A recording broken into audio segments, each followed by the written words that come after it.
शांति।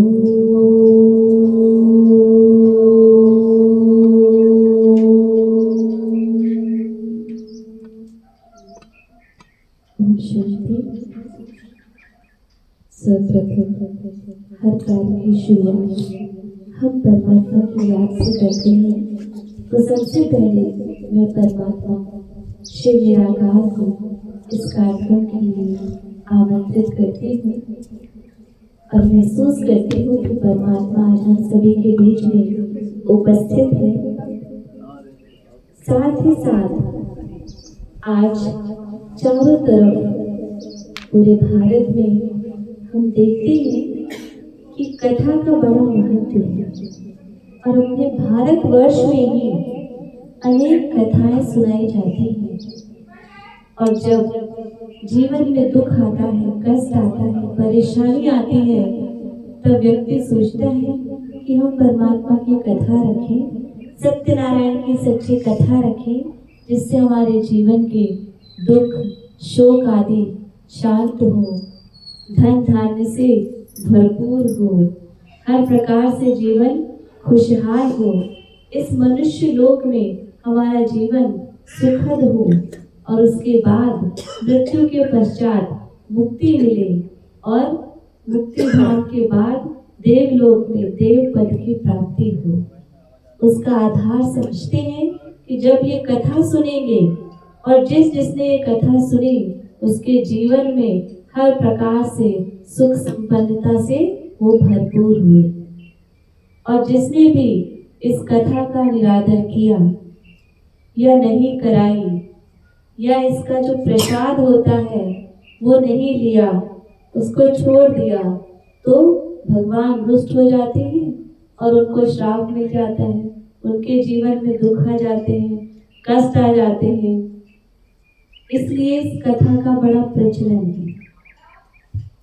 ये जो कथा है वो स्कंद पुराण के रेवा खंड में के अंतिम 5 अध्याय में है, जिसमें बड़ा ही अच्छा उल्लेख दिया है। लेकिन आश्चर्य की बात ये है कि इस कथा से कहते हैं कि जीवन में इतनी सारी प्राप्ति होती है, जीवन ही परिवर्तन हो जाता है। तो अगर इस कथा से जीवन परिवर्तन हो जाता तो आज संसार में जो दुख है, कष्ट है, तो क्यों ना सरकार भी ये कथा कराए और सारे दुख से सभी दूर हो जाए, संसार के सब दुख दूर हो जाए, विश्व में शांति हो जाए। तो सब कुछ करने की क्या जरूरत है? इतनी मेहनत और इतने सारे आयोजन करने की क्या जरूरत है? सिर्फ कथा मात्र से हो जाए। तो आज हम सत्यनारायण की सच्ची कथा का आध्यात्मिक रहस्य समझेंगे। उसके साथ साथ पहले हम जानेंगे कि इस कथा में क्या बताया गया है, किस चीज का उल्लेख है। तो सबसे पहले कथा में एक सनातन नाम का एक ब्राह्मण जो बहुत ही निर्धन था, अत्यंत निर्धन, लोगों के घरों में भीख मांगने से भी उसकी भूख पूरी नहीं होती थी, उसकी गरीबी मिट नहीं रही थी, वो बहुत दुखी था अपने जीवन से। अचानक एक दिन उसके स्वप्न में भगवान बूढ़े ब्राह्मण के रूप में आए और उससे कहा कि तुम सत्यनारायण का व्रत रखो, सत्यनारायण की कथा कराओ, तो तुम्हारे जीवन से निर्धनता दूर हो जाएगी। उसने फलस्वरूप वैसा ही किया, सत्यनारायण की कथा रखी और उस कथा के परिणाम स्वरूप उसके जीवन में निर्धनता चली गई और वो सुख से भरपूर हो गया। फिर उसने हर माह ये कथा का आयोजन किया और इस तरह धीरे धीरे उसको मुक्ति मिली। तो उस कहेंगे सत्यनारायण भगवान की जय। उसके बाद बताते हैं कि ये कथा जब ब्राह्मण ने आयोजित की और वो हर महीने ये कथा कराते थे, तो एक लकड़हारा वहां से गुजरा और उसने देखा कि यहाँ एक कथा का आयोजन किया गया है। उसने सोचा यहाँ पर इतनी भीड़ है, यहाँ क्या हो रहा है। तो वो ब्राह्मण निकला और ब्राह्मण ने कहा कि जो तुम देख रहे हो जो कुछ भी मेरे जीवन में मुझे प्राप्ति हुई है वो सत्यनारायण कथा का पुण्य प्रताप है और उसके फल स्वरूप मुझे ये सब कुछ प्राप्त हुआ है। तो आओ तुम भी इस कथा पर बैठो और प्रसाद लेकर जाना। उसने भी कथा सुनी। कथा सुनने के बाद प्रसाद लेकर जब वो लकड़हारा लकड़ी लेकर लौट रहा था तो उसके मन में आया कि आज जितनी भी बिक्री होगी उससे जो भी धन अर्जित होगा तो मैं अपने घर में कथा रखूंगा। और परिणाम स्वरूप हुआ ऐसा कि उसकी दुगनी बिक्री हो गई, उसके पास दुगना धन आ गया। वो बड़ा खुश हुआ और उसने भी कथा का आयोजन किया और वो कथा करने से उसके जीवन में भी जो दरिद्रता थी, गरीबी थी, वो दूर हो गई और उसको भी अंत में मुक्ति मिली। तो बोलो सत्यनारायण भगवान की जय।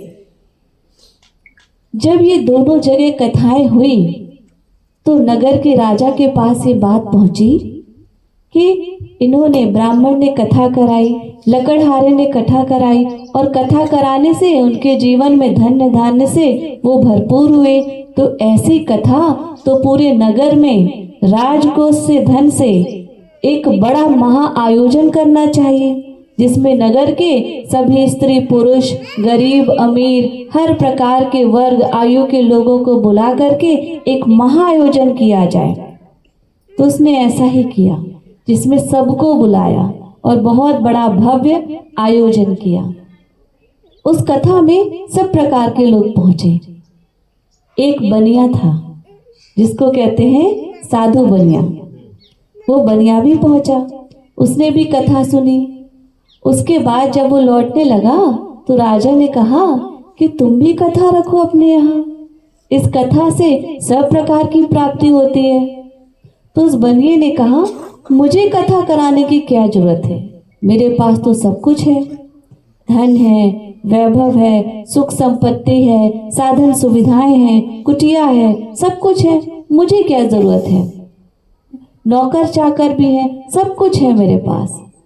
तो राजा ने कहा सत्य कहा तुमने, तुम्हारे पास धन है, नौकर चाकर है, सुख सुविधाएं हैं, सब कुछ है, लेकिन बाल बच्चे तो है नहीं, कोई वारिस तो तुम्हारा है नहीं। और सत्यनारायण की कथा करने से वारिस की भी प्राप्ति होती है।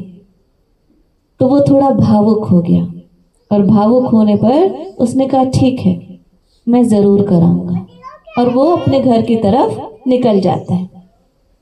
जब घर पहुंचता है तो अपनी स्त्री से कहता है कि मैं सत्यनारायण की कथा सुनकर आया हूँ और सुना है उस कथा में ऐसा जादू है कि जो भी वो कथा कराता है उसको धन धान्य संपत्ति सुख सबकी प्राप्ति होती है, देवलोक की प्राप्ति होती है, मुक्ति जीवन मुक्ति की प्राप्ति होती है, वारिस भी मिलते हैं। तो स्त्री ने कहा तब तो हमें जल्द से जल्द ये कथा करानी चाहिए ताकि हमें वारिस की प्राप्ति हो। तो उसने कहा मैं ये कथा तभी कराऊंगा जब हमारे घर में वारिस आएगा, है ना। भगवान को आश्वासन दिया मैं कथा जरूर कराऊंगा, पर कब कराऊंगा, जब मेरे घर में वारिस होगा। उसने उस बात को वहां पर टाल दिया। कुछ दिन में एक वारिस भी हो गया।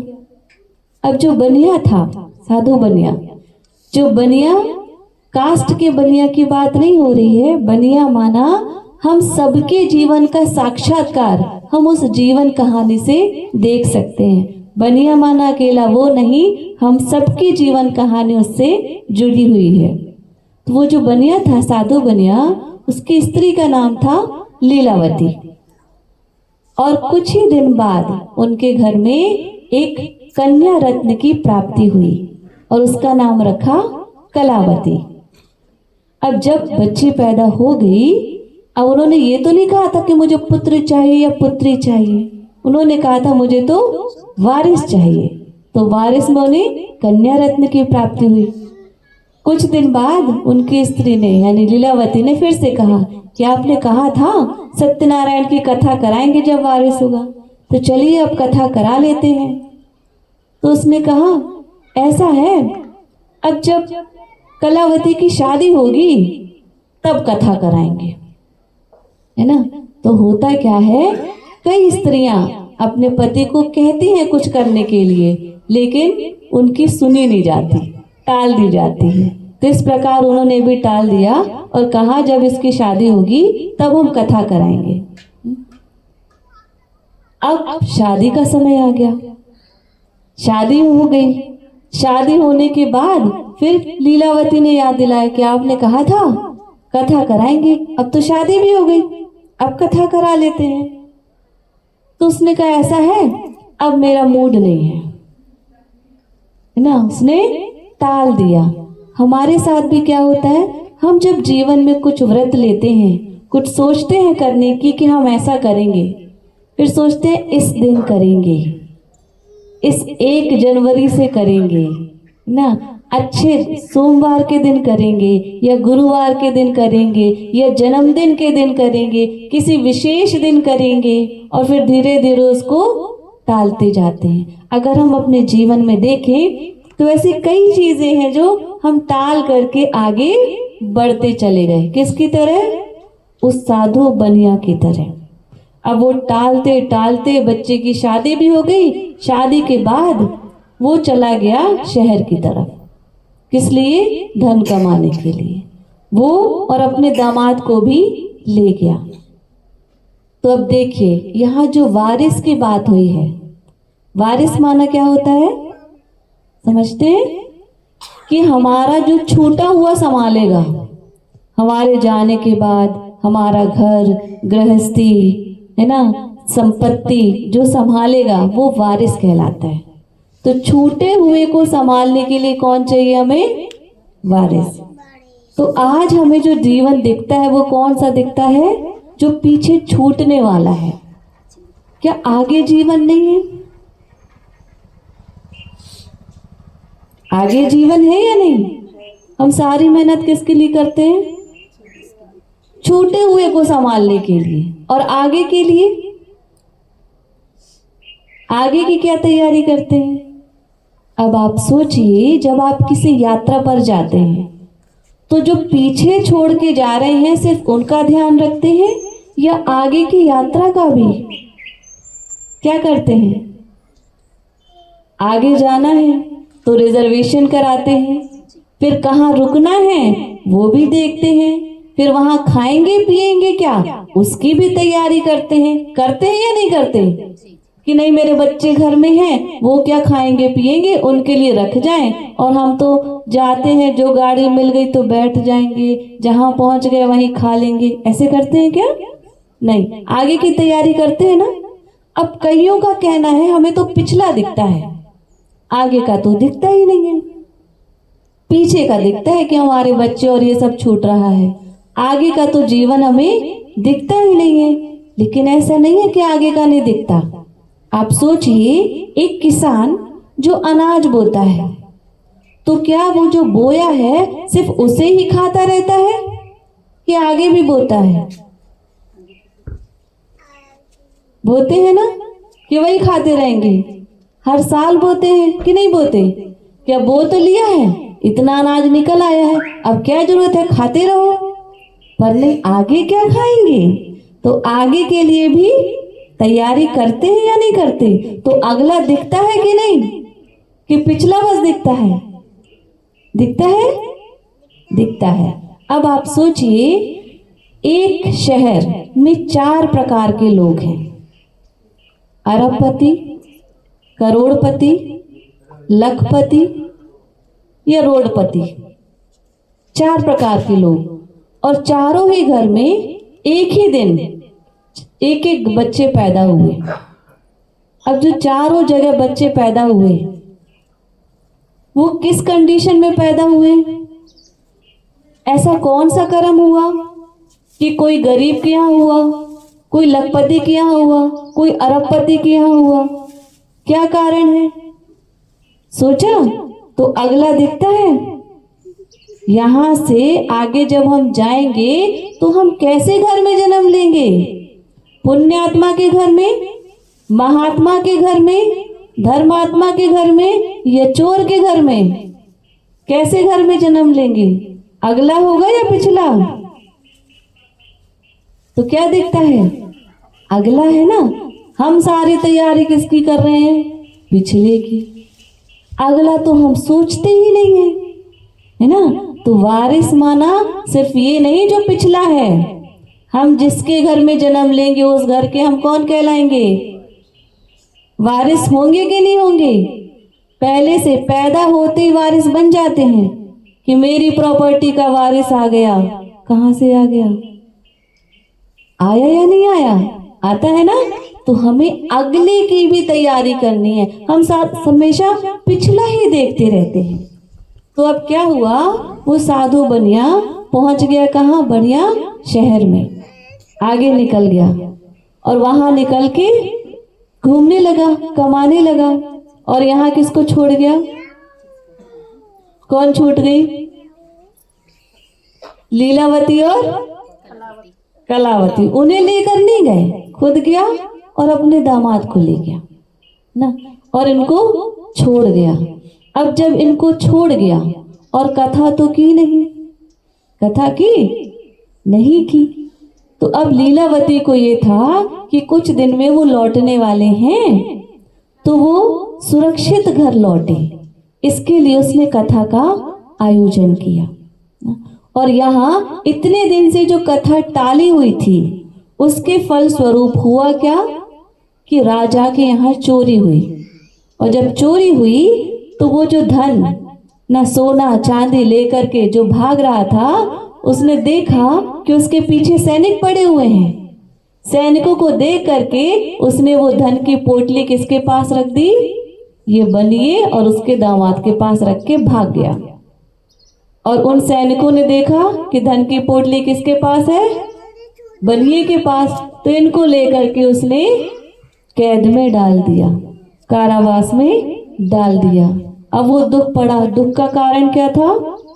क्योंकि उसने कथा नहीं कराई थी, है ना, उसको टालता रहा। उसके फल स्वरूप क्या हुआ? उसके जीवन में ये दुख आया। अब जब यहाँ पर लीलावती ने ये कथा रखी, है ना, भगवान को याद किया और उसके कथा करने पर उसने कहा कि मेरे पति और दामाद को सुरक्षित यहाँ लौटाना। तो वहां राजा को स्वप्न आया और स्वप्न में क्या देखा कि भगवान कह रहे हैं कि इन दोनों को छोड़ दो वरना मैं तुम्हारा नाश कर दूंगा, ये दोनों को छोड़ दो। तो फल स्वरूप उसने क्या किया? उन्हें छोड़ दिया। और छोड़ने के साथ साथ जितना भी धन और पोटली उनको मिली थी वो भी उनके साथ उन्हें दे दी। अब जब वो लौटने लगे और अपने बेड़े के पास गए, नाव के पास गए, तो नाव के पास अचानक से एक बूढ़ा ब्राह्मण आया। सत्यनारायण जी पहुंच गए और पूछा कि तुम्हारी नाव में क्या है? तो उसने कहा क्यों, कुछ लेना चाहते हो? को लगा कि ये कुछ लेने के लिए आ गया। इसमें कुछ नहीं है, लता पत्रादि है, लता पता है और कुछ नहीं है। तो उसने कहा तथास्तु, तथास्तु कहा और वो चले गए।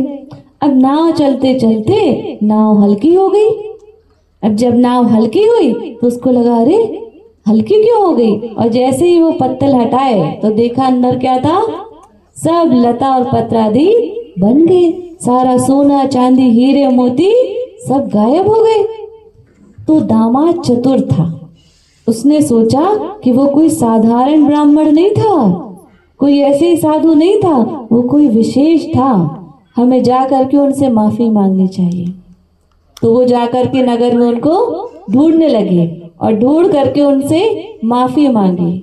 और जब माफी मांगी तो कहा कि हमारी नाव में तो सोना चांदी हीरे मोती थे, मुझे पता नहीं, उसमें माया में आ करके मैंने कथा नहीं की, मैं उसके लिए माफी चाहता हूँ। तो सत्यनारायण जी ने कहा कि तुमने व्रत नहीं किया, तुमने मेरी पूजा नहीं की, इसलिए तुम्हारा ये हाल हुआ है। तो उसने कहा मैं माफी चाहता हूँ, फिर से वो सोना चांदी हीरे मोती कर दीजिए। तो उन्होंने कहा तथास्तु, और तथास्तु कहा, फिर से वो सोना लता पता क्या बन गई? सोना चांदी हीरे मोती फिर से बन गए। अब वो दोनों लौटने लगे। जैसे ही अपने नगर में पहुंचे, नाव को साइड में लगाया ना, बनिया नीचे उतरा। जैसे ही लीलावती को पता चला कि ये लोग आ गए हैं, वो प्रसाद छोड़कर भागी मिलने के लिए। और जैसे भागी वहां पहुंची तो देखा बनिया तो है, लेकिन उनके पति यानी दामाद वो अदृश्य हो गए और बेड़ा भी डूब गया। वो रोने लगी कि मेरा पति कहाँ गया। तो बनिए ने कहा, भगवान को आश्वासन दिलाया कि मैं सत्यनारायण की कथा जरूर करूंगा और मेरे दामाद को वापस कर दीजिए। तो ऊपर से आकाशवाणी हुई। और क्या आकाशवाणी हुई कि ये प्रसाद बिना लिए आ गई है, इसलिए ये हाल हुआ है। अगर ये जाकर प्रसाद ले लेती है तो इसका पति वापस आ जाएगा। वो जाती है, प्रसाद लेती है और फिर पति वापस आ जाता है और बेड़ा भी डूबा हुआ ऊपर आ जाता है। इसी प्रकार कहिए सत्यनारायण भगवान की जय। तो इसमें बताते हैं कि बेड़ा डूबा और वो लीलावती कलावती को छोड़कर कहाँ चले गए? कमाने के लिए। तो जब धन कमाने के लिए गए तो दो चीजें घर में ही छोड़ दी, लीलावती और कलावती। तो दो चीजें घर में छोड़ना माना आज का मनुष्य जब धन कमाने में लग जाता है तो वो अपने गुणों को छोड़ ही देता है।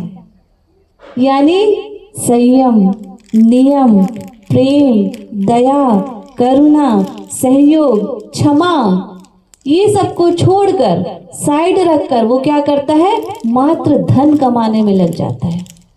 तो जब वो धन कमाने में लगा तो घर में किसको छोड़ आया? कला, जीवन जीने की कला। क्योंकि जीवन में अगर मूल्य हैं, गुण हैं, तब तो जीवन मूल्यवान है। लेकिन अगर धन बहुत है और जीवन में मूल्य नहीं है, जीवन जीने की कला नहीं है, तो वो धन किसी काम का नहीं। और जिसके जीवन में जीवन जीने की कला नहीं है, प्रेम नहीं है, करुणा, दया, सहयोग नहीं है, उसके जीवन में कोई लीलाएं भी नहीं होती। इसलिए देखिए, लीला हम किसकी सुनते हैं? कृष्ण लीला, राम लीला। हम सबकी लीला क्यों नहीं सुनाई जाती? हाँ, क्यों नहीं है लीला? क्योंकि उनके जीवन में वो सर्वगुण संपन्न, 16 कला संपूर्ण निर्विकारी थे। और आज का मनुष्य विकारी है। तो उसके जीवन में उसने अपने जीवन में से कलाओं को साइड रख करके मात्र कमाने में और जीवन यापन में ही चल रहा है। तो जो सत्यनारायण की कथा हम आज तक सुनते आए, उसमें क्या सत्यनारायण की बायोग्राफी बताई है? क्या सत्यनारायण की जीवन कहानी सुनाई गई है? क्या परमात्मा का सत्य परिचय बताया गया है? और आप सोचिए कि कई चीजें तो इसमें काल्पनिक कह सकते हैं। जैसे क्या कभी ऐसा होता है कि जो धन, सोना, हीरे, मोती, पत्र, लता पता में बदल जाए? क्या ऐसा हो सकता है? हो सकता है। और डूबा हुआ बेड़ा ऊपर आ जाए, भगवान रूठ जाए। और अगर भगवान रूठ जाते तो क्यों ऐसा कहा गया कि कर्म प्रधान विश्व रचि राखा, जो जस करे सो तस फल चाखा। जीवन में जो दुख है, जो कष्ट है, उनका कारण हमारे कर्म है, ना कि भगवान का रुष्ट होना है कि भगवान रूठ गए इसलिए भगवान हमारे ऊपर ऐसे कर रहे हैं। अगर ऐसा होता और भगवान रूठ जाते और लोगों के जीवन में गलत दुख देना शुरू कर देते तो भगवान को क्यों याद करते?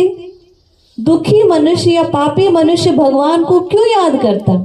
जब पहले पाप करके आया है, फिर भी करता है ना, करता है या नहीं करता? तो सभी भगवान को याद करते हैं।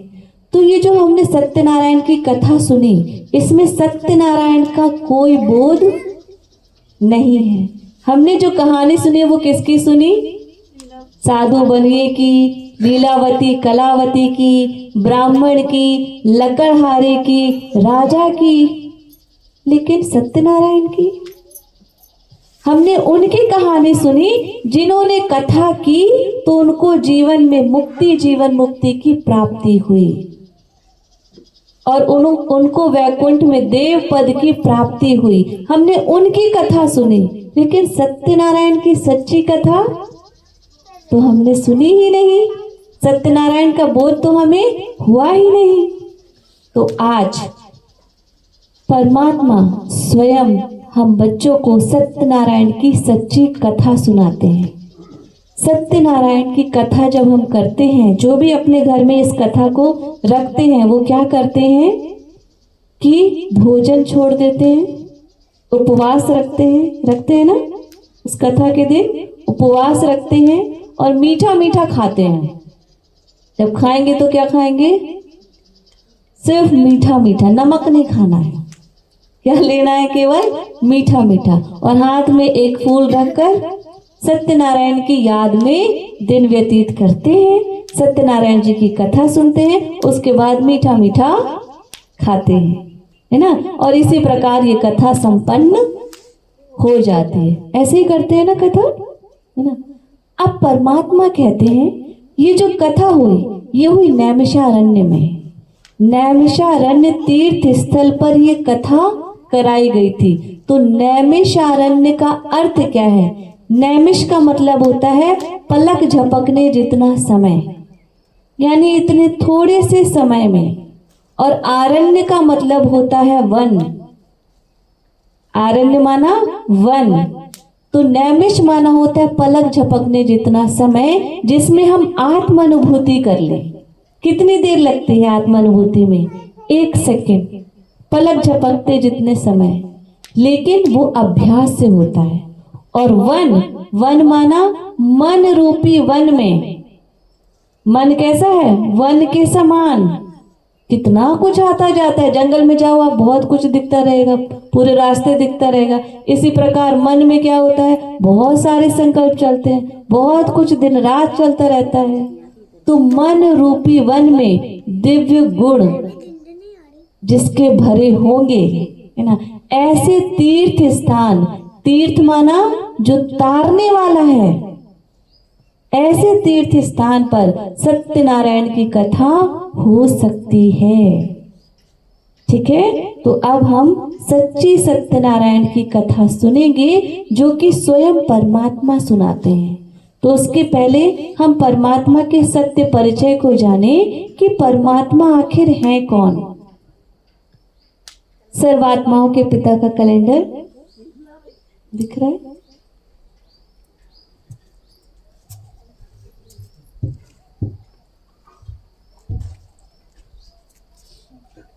तो परमात्मा वो है जो सर्व आत्माओं में परम है, सर्वश्रेष्ठ है। तो यहाँ दिखाते हैं सर्व आत्माओं के पिता कौन है। माता जी बैठ जाइए। तो परमात्मा के लिए कुछ कसौटी है। पहला, परमात्मा उन्हें कहेंगे जो सर्व धर्म मान्य हो, जिसको सारे धर्म की आत्माओं ने स्वीकार किया हो। इसके लिए क्या कहते हैं? एक भगवान, निराकार, सत्यचित आनंद स्वरूप। तो दिखाया है कि हर धर्म में एक निराकार को पूजा गया। अमरनाथ, अमरनाथ में किसकी पूजा हुई? एक शिव निराकार की, जिन्होंने अमर कथा सुनाई, आदि मध्य अंत का राज समझाया, वो अमरनाथ। वो कौन है? परमात्मा शिव निराकार। उसके बाद दिखाते हैं कि गुरु नानक ने कहा एक ओमकार, सत्यचित आनंद स्वरूप, निराकार, सत्यनाम, निर्वैर, अकाल मूरत। तो गुरु नानक ने भी क्या कहा? एक ओमकार, यानी एक निराकार परमात्मा शिव। फिर दिखाते हैं क्राइस्ट, यानी क्रिश्चियन धर्म वाले, उन्होंने भी क्या कहा? गॉड इज लाइट, परमात्मा प्रकाश है। तो उन्होंने भी किसको माना? एक शिव ने, इसमें लटका दीजिए। उन्होंने भी किसको माना? एक शिव निराकार को।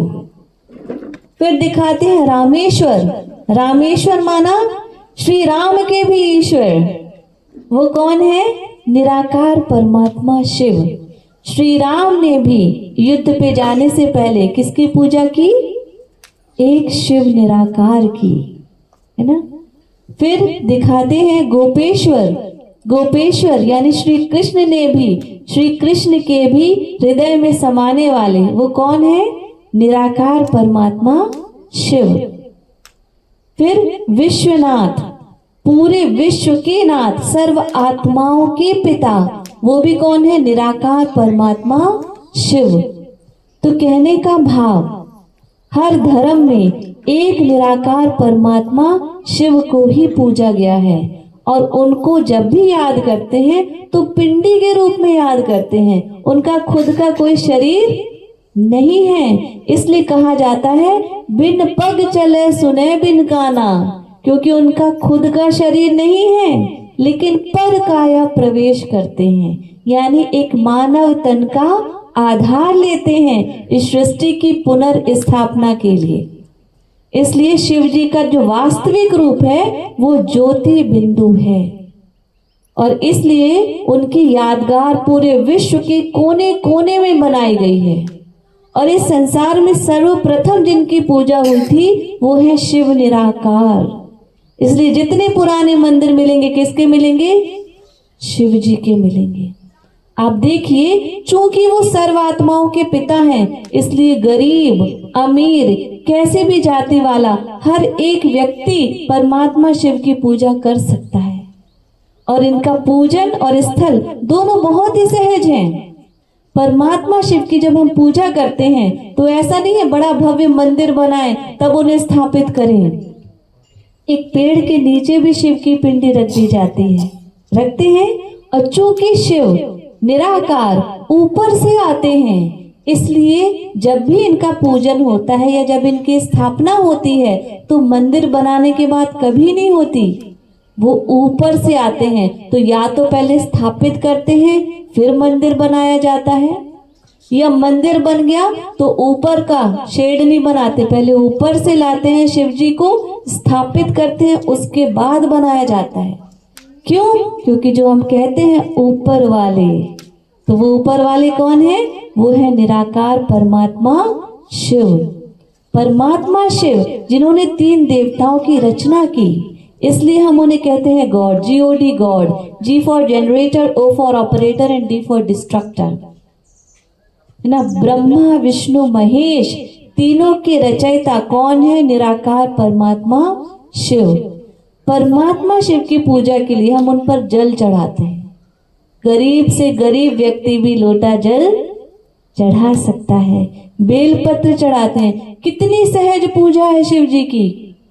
लेकिन शिव के जो बच्चे हैं श्री कृष्ण, उनकी पूजा देखिए, उनका मंदिर की भव्यता देखिए, उनके आभूषण देखिए, उनका प्रसाद देखिए। प्रसाद में भी मेवा मिष्ठान लगाते हैं या नहीं? और शिव जी के सामने अक धतूरा, बेलपत्र, खट्टे बेर चढ़ाते हैं या नहीं ना। श्री राम के मंदिर में देखिए तो परमात्मा शिव जो सर्वात्माओं के पिता हैं वो अत्यंत सरल हैं, इसलिए बोलते शिव भोलानाथ। और हर मंदिर में शिव जी कहीं ना कहीं स्थापित जरूर होंगी। फिर वो परिवार सहित, क्योंकि श्री कृष्ण, श्री राम, राधे जितने भी हैं उन सब के बीच में शिव जी जरूर होंगे, क्योंकि सर्व आत्माओं के पिता कौन है? निराकार शिव। इसलिए कहते सत्यम शिवम सुंदरम, ईश्वर सत्य है, सत्य ही शिव है और शिव ही सुंदर है। संसार में कहावत है एके साधे सब सधे और सब साधे सब जाए। तो एके साधे मतलब एक की साधना अगर कर ली, एक निराकार शिव परमात्मा की याद अगर कर ली, यानी हमने सबको साध लिया। संसार में जो भक्ति है वो भी डर से हो रही है। नहीं करेंगे तो नाराज हो जाएंगे, बुरा मान जाएंगे। 33 करोड़ देवी देवताएं हैं, कितना करेंगे आप? कर सकते हैं? सबको कर सकते हैं क्या? पॉसिबल है? फिर तो खाना पीना सब छूट जाएगा, आप पूजा ही करते रह जाएंगे। होगा या नहीं होगा? है ना।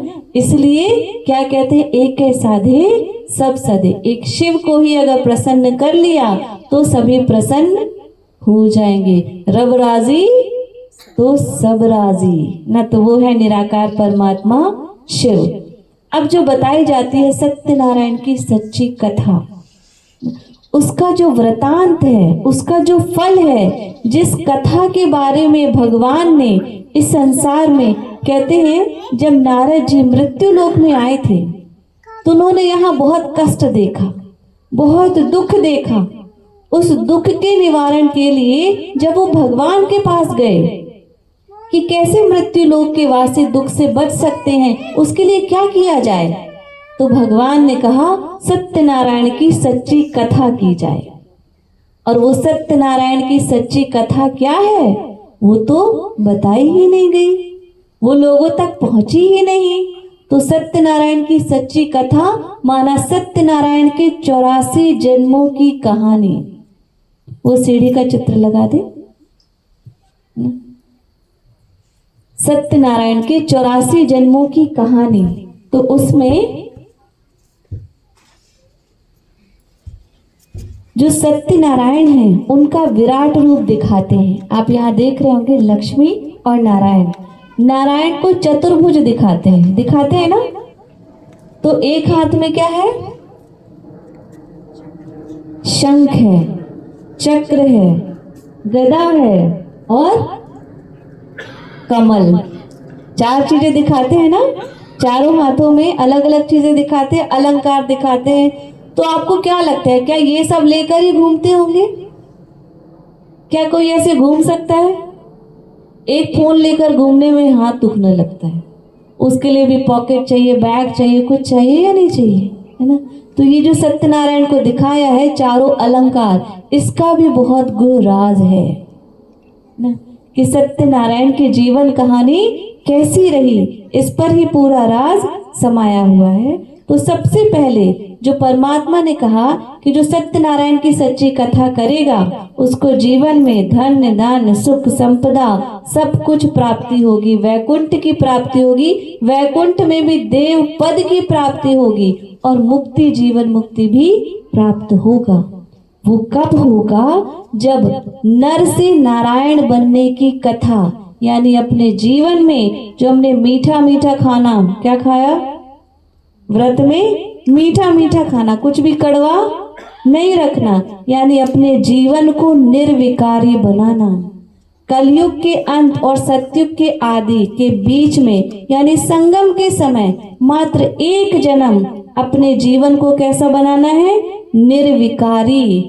कुछ भी कड़वा, खट्टा, तीखा, नमकीन नहीं लेना। क्या लेना, सिर्फ मीठा मीठा, यानी कोई विकार नहीं।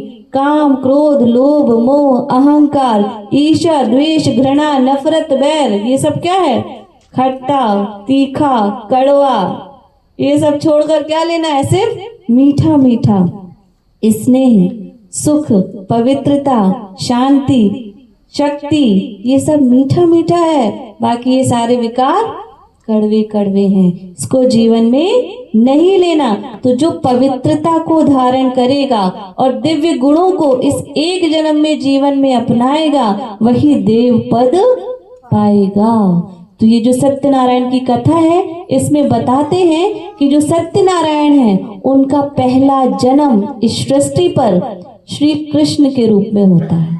किस रूप में होता है, श्री कृष्ण के रूप में होता है। तो सतयुग में पहला जन्म सत्यनारायण का श्री कृष्ण के रूप में, और वही स्वयंवर के बाद नारायण बनते हैं। इसलिए कहते हैं जब ताजपोशी होती है, ताज तिलक लगाया जाता है, तो नाम बदल जाता है। और गायन भी है, श्री कृष्ण गोविंद हरे मुरारी, हे नाथ नारायण वासुदेव। सतयुग ऐसा समय जो सच्चाई और सफाई की दुनिया थी, एक ऐसी दुनिया जहां हर बालक कृष्ण कन्हैया सा और हर बालिका राधा के समान हुआ करती थी। वो समय ऐसा था जहां घी और दूध की नदियां बहा करती थी, शेर और बकरी एक घाट पर पानी पिया करते थे। जो देवी और देवताएं हैं वो डबल ताजधारी हुआ करते थे। आप देखिए, हम सबकी फोटो में लाइट नहीं दिखाई देती, लेकिन देवी देवताओं की फोटो में क्या दिखाते हैं, चारों तरफ प्रकाश। तो वो कौन सा प्रकाश था? पवित्रता का प्रकाश। और साथ में रतन जड़ित ताज होता था या नहीं? तो हर नर और नारी देवी देवता के समान हुआ करते थे। उस समय सतयुग के समय में ना हॉस्पिटल थे, ना कोई रोग शोक थे, ना दुख का नामो निशान था, ना मंदिर थे, ना मस्जिद थे, क्योंकि वहां सभी देवी और देवताएं हुआ करते थे। वहां अथाह सुख और शांति थी। सोने के महल हुआ करते थे। चारों तरफ अन्न के भंडारे भरपूर रहते थे। किसी भी प्रकार की कोई कमी नहीं थी। और उस घराने को सूर्यवंशी घराना कहा जाता था। तो सतयुग में 1250 वर्ष में जो श्री कृष्ण की आत्मा है, उनके 8 जन्म हुए। कितने हुए? 8 जन्म। तो हम उनकी मनाने लगे जन्माष्टमी। क्या मनाते हैं? जन्माष्टमी यानी अष्टमी। उनके 8 जन्म इतने श्रेष्ठ हैं उस सुख की दुनिया में कि हम उस दिन को या उनके दिव्य जन्मों को हम जन्माष्टमी के रूप में मनाते हैं। सतयुग में जो आत्माएं थी वो 150 वर्ष की आयु पूरी जी करके जाते थे और वहां मृत्यु नहीं होती थी। अपनी स्वेच्छा से दूसरा शरीर लिया करते थे। ऐसा नहीं अकाले मृत्यु हो गई, एक्सीडेंट में डेथ हो गई, क्योंकि दुख का नामो निशान नहीं था ना। इसलिए अपनी स्वेच्छा से शरीर का त्याग कर नया शरीर धारण करते थे। तो इस प्रकार सत्य युग यानी वो सोने का युग जहां बहुत सुख था, वो समय बीतते बीतते 1250 वर्ष बाद आया त्रेता युग। और त्रेता युग जहाँ जो सत्यनारायण जी की आत्मा है, उनका 9वां जन्म श्री राम के रूप में होता है। किस रूप में? श्री राम के रूप में। इसलिए हम मनाते हैं उनकी राम नवमी। नहीं तो जन्मदिन मनाते, लेकिन जन्म भी कैसे मनाए? जन्म अष्टमी, राम नवमी। तो राम नवमी के रूप में हम सेलिब्रेट करते हैं श्री राम जी का जन्म। और वो चंद्रवंशी घराने में थे। सूर्यवंशी घराने से कहाँ आ गए? चंद्रवंशी में। सतयुग में जो श्री कृष्ण है वो सर्वगुण संपन्न, 16 कला संपूर्ण, संपूर्ण निर्विकारी, मर्यादा पुरुषोत्तम, अहिंसा परमो देवी देवता धर्म, यानी हिंसा मात्र नहीं थी। तो जब कृष्ण की दुनिया में हिंसा थी ही नहीं तो वहां कंस कहां से आया? हाँ, दिखाते हैं ना। तो वहां दुख का कोई नामो निशान नहीं था। अब जब श्री राम की दुनिया आई तो राम जी के लिए क्या कहते हैं? राम राजा, राम प्रजा, राम साहूकार थे, बसई नगरी जिये दाता, धर्म के उपकार थे। यानी राजा प्रजा सब किसके समान थी? श्री राम के समान। और श्री राम को क्या कहते हैं? मर्यादा पुरुषोत्तम कहते हैं कि नहीं? तो मर्यादा पुरुषोत्तम श्री राम की सीता कौन चुरा सकता है? किसी में ताकत है कि उनकी सीता, वो जो पवित्र सीता है, उसको कोई चुरा ले? साथ ही साथ सोने का हिरण, सोने का हिरण हो सकता है क्या? जमीन के अंदर मटके से कोई बच्चा पैदा हो सकता है क्या? हाँ, कई चीजें जो हमने सुनी हैं वो हमारी सोच से परे है कि ये हो नहीं सकता। कैसा हो सकता है क्या? नहीं हो सकता। सोने का हिरण, ये तो आप और हम भी जानते हैं कि सोने का हिरण होता नहीं है। और माता सीता जो भगवान की अवतार है, वो नहीं पहचानी कि ये छल है या रियल है। आपके सामने भी आ जाएगा तो आप मान जाएंगे क्या? हाँ, नहीं हो सकता। तो वो जो कहानी बताई गई है राम और सीता की, वो त्रेता युग की नहीं है, किसी और जन्म की है। लेकिन त्रेता युग में जब श्री राम थे तो वहां दुख का कोई नामो निशान नहीं था। इसलिए गांधी जी भी चाहते थे राम राज्य हो, कि राम राज्य हो जहां रावण भी हो। चलेगा? नहीं, राम राज्य यानी जहां सब राम के समान हो, सब मर्यादा पुरुषोत्तम हो, जहां एक व्रता हो। कहा? त्रेता में ना। तो सभी राम राज्य की कल्पना करते हैं। उसके बाद जिस प्रकार एक नया मकान भी कुछ समय के बाद कैसा हो जाता है, पुराना अपने आप होता है ना, कि हम बैठकर करते हैं, अपने आप पुराना होता है। ठीक उसी प्रकार जो सत्यनारायण जी की आत्मा सतयुग त्रेता में जन्म लेते लेते, सतयुग में 8 जन्म, त्रेता में 12 जन्म, उसके बाद आ गए द्वापर में। जब द्वापर में आए तो द्वापर में और धर्मों ने एंट्री लेना शुरू कर दी। जो सुख है वो थोड़ा सा कम होना शुरू हो गया। इसलिए दिखाते हैं कि इब्राहिम आए। कब आए? द्वापर में। द्वापर माना जहाँ 2 पुर हैं, सुख के साथ दुख, सत्य के साथ असत्य, जहाँ मिक्सचैरिटी शुरू हो गई। उसके पहले मिलावट नहीं थी, न चीजों में न आत्माओं में, लेकिन जब द्वापर आया तो मिलावट शुरू हो गई। तो सबसे पहले इब्राहिम आए और उन्होंने इस्लाम धर्म की स्थापना की। उसके पहले एक ही धर्म था, आदि सनातन देवी देवता धर्म, जो कि 2 युग चला, सतयुग और त्रेता युग। जब द्वापर आया तो इब्राहिम आए। इब्राहिम के 250 वर्ष के बाद फिर बुद्ध आए, फिर क्राइस्ट आए, फिर मोहम्मद आए जिन्होंने मुस्लिम धर्म की स्थापना की, फिर शंकराचार्य आए। ऐसे करके और धर्म आते चले गए। कब आए? द्वापर में। द्वापर में जब आए तो वो जो देवी देवताएं हैं वही जन्म लेते लेते जो पूज्य थे वही पुजारी बन गए। जैसे वही घर नए से पुराना हो जाता है तो वही आत्माएं पूज्य से क्या हो गई? पुजारी हो गई। उनकी क्वालिटी कैसी हो गई? डाउन हो गई। सतयुग में जो आत्मा सतो प्रधान थी, त्रेता में सतो हुई, द्वापर में रजो प्रधान। रज माना होता है धूल। जब आत्मा में धूल चढ़ने लगी, कौन सी धूल? विकारों की धूल। इसलिए कहते हैं वही देवी देवताएं जब वाम मार्ग में चले गए, वाम मार्ग माना विकारों के मार्ग में। आज देखिए जब कन्या की शादी होती है तब भी कहते हैं अब ये कौन से मार्ग में जा रही है? वाम मार्ग में। अब इसको हम वाम मार्ग में देते हैं। तो इसी प्रकार जो देवी देवता हैं वो कहाँ चले गए? वाम मार्ग में, विकारों के मार्ग में। विकारों माना जैसे वो भूले कि मैं आत्मा हूँ, खुद को क्या देखने लगे? देह। देह को देखने से विकार आए। कौन कौन से? काम, क्रोध, लोभ, मोह, अहंकार। इन विकारों ने उनके जीवन में प्रवेश किया। कैसे किया? तो देखिए जब देवी देवताएं थे तो एक ही पत्नी थी, पर जब द्वापर आया, द्वापर में राजाओं की कितनी कितनी पत्नियां होने लगी, कितनी शादी होने लगी, फिर कितने बच्चे होने लगे। फिर जब इतने बच्चे तो उतने झगड़े भी।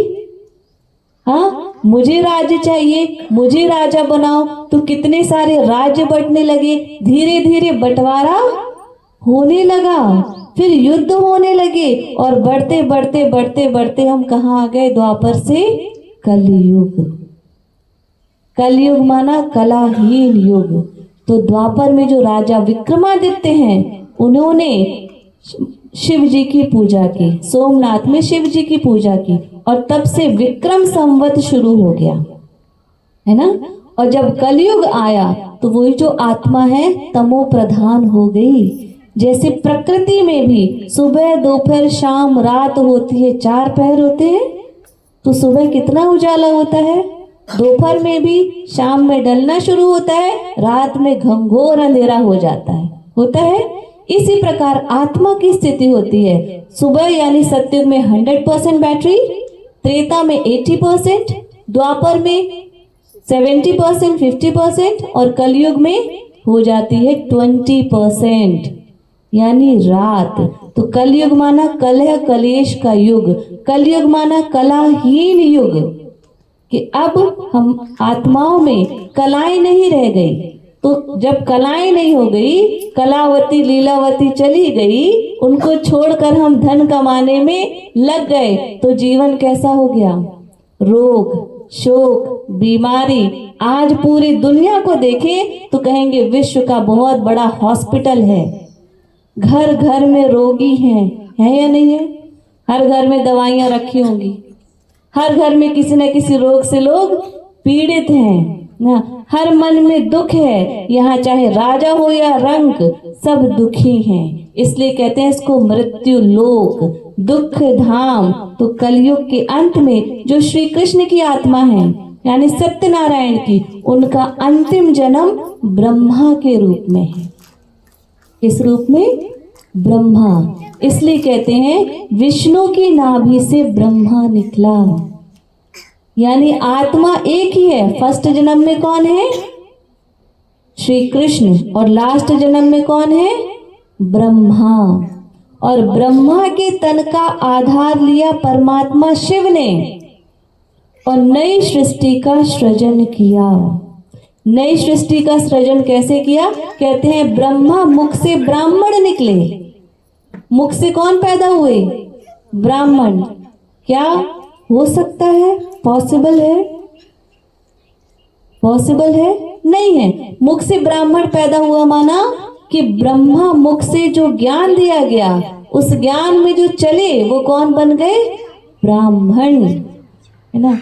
और वही ब्राह्मण को अधिकार है देवी देवताओं को पूजने का, इसलिए ब्राह्मण सबसे ऊंचे गाए जाते हैं। सबसे उच्च कोटि के कौन होते हैं? ब्राह्मण। किसने डिसाइड किया? है ना, क्योंकि ब्रह्मा द्वारा जो ब्राह्मण निकले वो उच्च कोटि के ब्राह्मण थे। तो एक होते हैं मुखवंशावली, दूसरे होते हैं कुखवंशावली। कुखवंशावली माना जो कोख से पैदा हुए, जो जाति के ब्राह्मण हैं। मुखवंशावली जिसने परमात्मा का ज्ञान सुना, अपने जीवन में मतलब जो ब्रह्मा द्वारा आचरण दिए गए उसको जीवन में अपनाया, वो होते हैं मुखवंशावली। तो परमात्मा शिव ब्रह्मा के तन का आधार लिया, इसलिए कहा गया बिन पग चले सुने बिन काना। क्योंकि खुद का शरीर नहीं है, वो गर्भ से जन्म नहीं लेते, उनका अवतरण होता है। इसलिए शिव जी के बगल में हमेशा नंदी दिखाते हैं। दिखाते हैं ना। संसार में जितनी भी नदियां हैं वो सब फीमेल के नाम पर है। गंगा, यमुना, सरस्वती, कावेरी, गुप्त गोदावरी। लेकिन एक नदी है जो मेल के नाम पर है, वो कौन सी है? ब्रह्मपुत्रा नदी है या नहीं है? तो परमात्मा शिव ने ब्रह्मा के तन का आधार लिया। फिर कहते हैं नंदी के कान में बोलो तो शिव जी तक बात पहुंच जाएगी। यानी किससे बोलो?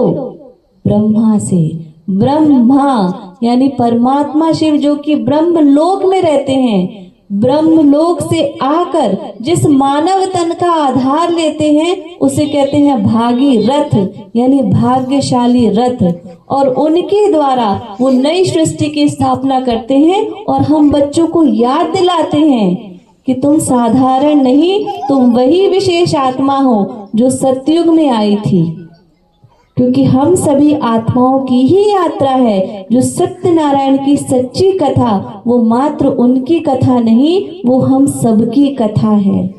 हम ही सतयुग में सतो प्रधान थे, फिर त्रेता में सतो हुए, द्वापर में रजो हुए और कलयुग में तमो प्रधान हो गए। अब परमात्मा आकर कहते हैं कि बच्चे अगर इस एक जन्म में तुम निर्विकारी जीवन व्यतीत करोगे और दिव्य गुणों को जीवन में अपनाओगे तो मुक्ति और जीवन मुक्ति का वर्षा पाओगे। कितने जन्म? इस एक जन्म, कलयुग अंत और सतयुग के आदि में। तो द्वापर में 1250 वर्ष में हुए 21 जन्म। कितने? 21। और आयु हो गई कम। और कलयुग में 1250 वर्ष में हुए 42 जन्म। कितने? 42। अब समय की अवधि उतनी है और जन्म कितने हैं? 42। तो फिर मृत्यु भी कैसे होगी? जल्दी जल्दी होगी। इसलिए पैदा होते ही मर गए, कुछ सालों में मर गए, पता ही नहीं चलता। बूढ़े बैठे हैं, जवान मर गए, बच्चे चले गए। क्यों? क्योंकि 42 जन्म कवर करने हैं। कितने समय में? इन्हीं 1250 वर्ष में। इसलिए कलयुग के अंत में आयु कैसी हो गई? बहुत कम। 50, 60, 70 एवरेज एज है या नहीं है? है ना। कलयुग के अंत। अब आ रही है सतयुग। सृष्टि चक्र घूमता है, रात के बाद क्या आती है? सुबह। और रात और सुबह के बीच का जो समय होता है उसको बोलते हैं ब्रह्म मुहूर्त। कितनी देर का होता है? 3 से 5, जिसमें ज्यादातर लोग सोए हुए होते हैं या नहीं? तो ये वही समय चल रहा है, कलयुग अंत और सतयुग के आदि बीच का समय, जब परमात्मा शिव ब्रह्मा द्वारा ये सत्य गीता ज्ञान हम बच्चों को दे रहे हैं, सत्यनारायण की सच्ची कथा सुना रहे हैं, साथ ही साथ हमें आत्मा होने का बोध करा रहे हैं और बता रहे हैं कि तुम वही हो जो सतयुग से जन्म लेते लेते पूज्य से अब पुजारी बन गए हो। सतयुग में कोई पुजारी नहीं था, आज कोई भी पूज्य नहीं है क्या? नहीं। सतयुग में सब आत्माएं सतो प्रधान थी, आज सारी आत्माएं तमो प्रधान है। सतयुग में एक भी दुखी व्यक्ति नहीं था, कलयुग में एक भी सुखी नहीं है। कि है? किसी को कहेंगे बहुत सुख है हमारे पास? नहीं, सबको किसी न किसी प्रकार का दुख जरूर है या नहीं है? तो अब दुखों से छुड़ाने वाली ये कथा है। कब छूटेंगे दुख से? जब इस जन्म हम निर्विकारी जीवन व्यतीत करेंगे और पवित्रता को जीवन में अपनाएंगे। और इसके लिए यहाँ डेली क्लास होती है आत्मा के उत्थान के लिए, क्योंकि कहा जाता है कि जब हम रोज रोज सुनते हैं, कहते हैं रोज रोज अच्छा सुनेंगे तो अच्छे बनेंगे, रोज रोज बुरा सुनेंगे तो बुरे बन जाएंगे। तो यहाँ रोज क्लास होती है, 7 डेज का कोर्स होता है। तो आप सभी सादर आमंत्रित हैं कि अगर आप यहाँ कोर्स के लिए आते हैं तो 7 दिन में आपको राजयोगा मेडिटेशन